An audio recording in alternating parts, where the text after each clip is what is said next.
Hello friends, today our topic is oligopoly market, जहाँ पे few sellers होते हैं किसी प्रोडक्ट के लिए। The word oligopoly is derived from two Greek words, oligoi meaning few and polein meaning to sell. An oligopoly is a type of market structure where two or more firms have significant market power. Collectively, they have the ability to detect price and supply. मतलब यहाँ पे क्या होता है, दो या दो से अधिक फर्म्स होती हैं, ज़्यादा नहीं होती है, फ्यू सेलर्स होते हैं जो किसी प्रोडक्ट को सेल करते हैं. इसकी कैरेक्टरिस्टिक्स पढ़ते हैं. फ्यू फर्म्स मीन्स कि जैसे कि फॉर एग्जांपल आप नेटफ्लिक्स और अमेजोन ले लीजिए, या फिर मोबाइल की जो सिम है वो सिम बनाने वाली कंपनी जैसे दो चार ही हैं. तो इस तरीके से फ्यू फर्म्स होती हैं. ये क्या होती है, ओलिगोपोली मार्केट होता है. मोबाइल की सिम, सेल फ़ोन जो मैन्युफैक्चर हैं वो, या फिर अमेजन और नेटफ्लिक्स जो ये सीजन्स और मूवीज़ जो चलती है ऐप, ये सब ऑपरेटिंग सिस्टम ले लो. तो ये सब कुछ फ्यू फर्म्स है जो ओलिगोपोली मार्केट्स में आती हैं. Barrier to entry and exit, यहाँ पे क्या होता है, बैरियर रहते हैं. बैरियर्स जो होते हैं वो बहुत टाइप से हो सकते हैं, जैसे कि कुछ फर्म में होती हैं जिनकी अपनी खुद की पॉलिसी होती है, अपनी ब्रांड होते हैं, अपना साइज होता है, फाइनेंशियल फैक्टर्स होते हैं, टेक्निकल होते हैं, ट्रेड मार्केट्स, पैटेंट्स, ये सब जो फैक्टर्स होते हैं वो एंट्री करने में जो रेस्ट्रिक्ट करते हैं. Homogeneous and differentiated product, homogeneous जैसे कि अभी सिम है तो सारी फर्म में क्या बना रही है, वोडाफोन है, एयरटेल है, बीएसएनएल है, ये सब क्या कर रही है, सिम बना रही है, मोबाइल की सिम. ये इनकी होमोजीनियस प्रोडक्ट है. लेकिन डिफ्रेंशिएटेड प्रोडक्ट कैसे, अपनी अपनी सिम का अपनी अपनी फीचर्स हैं, अपने अपने पैकेज हैं, इसलिए होमोजीनियस एंड डिफ्रेंशिएटेड प्रोडक्ट होते हैं. इंटरडिपेंडेंस, अभी दो चार फर्में ही होती हैं जो कि मार्केट में एग्जिस्ट करती हैं, और ये जो अगर एक फर्म कोई प्राइस को चेंज करती है या कुछ भी अपने प्राइस में फ्लक्चुएशंस लाती हैं तो उसका इफेक्ट दूसरी वाली फर्म पे रहता है. तो इंटरडिपेंडेंस रहती है. एडवर्टाइजिंग एंड सेल्स प्रमोशन, आप देखते हैं कि एयरटेल का ऐड आता है, कभी वोडाफोन का ऐड आता है, तो ये एडवर्टीजमेंट तो इनको करना ही होता है क्योंकि दो चार फर्म में होती है, इनको मार्केट में टिकना है, तो इनको अपने प्रोडक्ट है उसका एडवर्टीजमेंट करना होता है. कंपटीशन बहुत ज़्यादा रहता है, यहाँ पे कट थ्रोट कंपटीशन चलता है.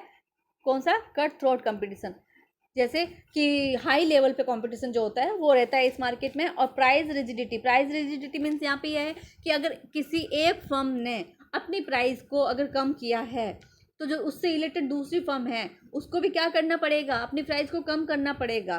प्राइस रिजिडिटी यहाँ पे चलती है. Demand curve under oligopoly is king means यहाँ पे ऐसे झुका हुआ रहता है इसका डिमांड कर्व, ऐसे यहाँ पे आगे मोड़, यहाँ पे इस तरीके से किंग होता है.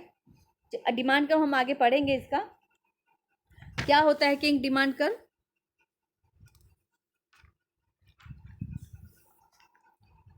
according to the king demand curve hypothesis, the demand curve facing an oligopolist has a king at the level of the prevailing price.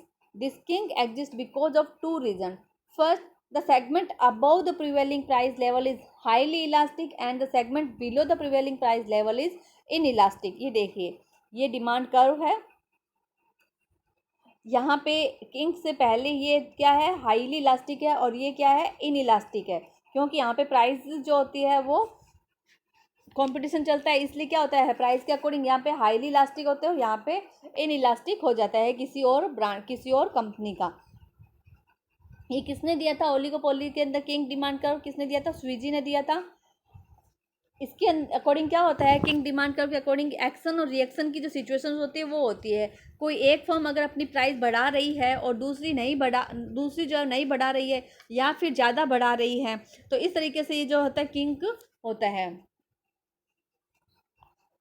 ये होता है हाईली इलास्टिक और ये होता है इन इलास्टिक. ठीक है.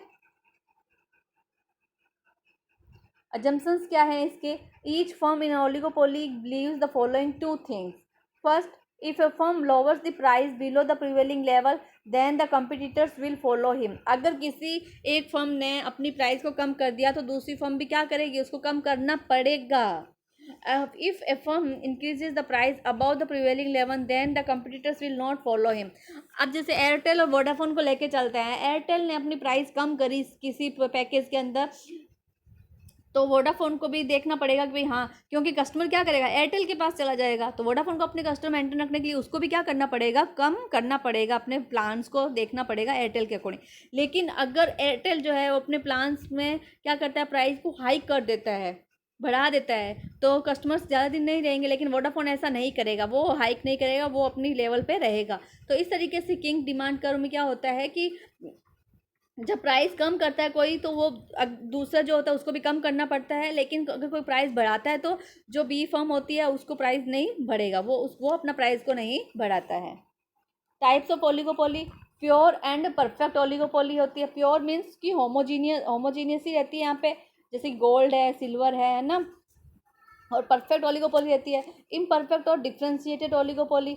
डिफ्रेंशिएटेड मीन्स इम्परफेक्ट, यहाँ पे क्यों प्रोडक्ट तो सेम होते हैं, लेकिन प्रोडक्ट की क्वालिटी, फीचर्स, इनमें क्या, प्लान्स वगैरह, इनमें क्या कैरेक्टरिस्टिक्स, इनमें क्या होता है, डिफरेंस होते हैं। कल्यूजिव ओलिगोपोली, ओलिगोपोली वो होती है जहाँ पे एक साथ मिल करके कोलेबोरेट करती है कुछ फर्म में म्यूचुअल अंडरस्टैंडिंग के साथ में। फिर नॉन कोलिजिव जहाँ पे सेपरेटली ही अपना वर्क करती है। Open and close oligopoly, open means free entry होते हैं जहाँ पे, और close means no entry, restrictions होता है एंट्री पे। ठीक है, ये था ओलिगोपोली मार्केट। आप एक बार किंग डिमांड का इसके अंदर जो है वो इंपॉर्टेंट है, इसको एक बार मैं वापस से रिवाइज कर देती हूँ। किंग डिमांड का जो है स्वीजी ने दिया था जैसे, और इसमें एक मेन जो एजम्पशंस होती है वो ये होती है कि ए अगर अपनी प्राइस को बढ़ाता है तो बी अपनी प्राइस को नहीं बढ़ाएगा, लेकिन अगर ए अपनी प्राइस को कम करता है तो बी भी अपनी प्राइस को कम करेगा, मतलब रिएक्शन देगा। किंग डिमांड का जो होता है वो प्राइस रिजिडिटी को एक्सप्लेन करता है। ठीक है, इसको बताया। और फॉर एग्जांपल जैसे कि ये ए है और ये बी है, अब यहाँ पे ए ने अगर प्राइस बढ़ाई है तो बी नहीं बढ़ाएगा, बी और अगर ए ने कम करी है तो बी को भी कम करनी पड़ेगी। ठीक है, ये थी प्राइस रिजिडिटी। और किंग डिमांड कर्व में जहाँ पर किंग आएगा वहाँ से डिमांड कर्व के दो पार्ट हो जाते हैं। जैसे यहाँ पे किंग है तो यहाँ से दो पार्ट हो गए हैं। एक पार्ट जो है वो हाईली इलास्टिक होता है और दूसरा क्या होता है, इन इलास्टिक होता है। यहाँ पे प्राइस जो होती है वो मैच नहीं करती है। ठीक है, यहाँ पे प्रेजेंट प्राइस चलती है।